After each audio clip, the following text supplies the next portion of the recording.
అంటే 2025 ఫిబ్రవరి నెలకు సంబంధించిన సేవా ఎలక్ట్రానిక్ లక్కీ డిప్ని నవంబర్ 18వ తేదీన అంటే ఈరోజు ఉదయం 10 గంటల నుంచి నవంబర్ 20వ తేదీ ఉదయం 10 గంటల వరకు టీటీడీ వారు ఓపెన్ చేస్తున్నారండి.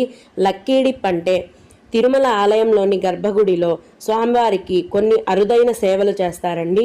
అవేంటంటే సుప్రభాతం, తోమాల, అర్చన మరియు అష్టదళ పాదపద్మారాధన సేవలు. ఈ సేవలకు నార్మల్ బుకింగ్ అనేది ఉండదండి. ఈ విధంగా లక్కీ డిప్ని అప్లై చేసుకోవాలన్నమాట. లక్కీ డిప్ అంటే లాటరీ సిస్టమ్ లాగా అండి. మీరు మీ పేర్లని అప్లై చేసిన తర్వాత టీటీడీ వారు లక్కీ డిప్ వేసి అందులో సెలెక్ట్ అయిన వారికి సేవా టికెట్లను కేటాయించడం జరుగుతుంది.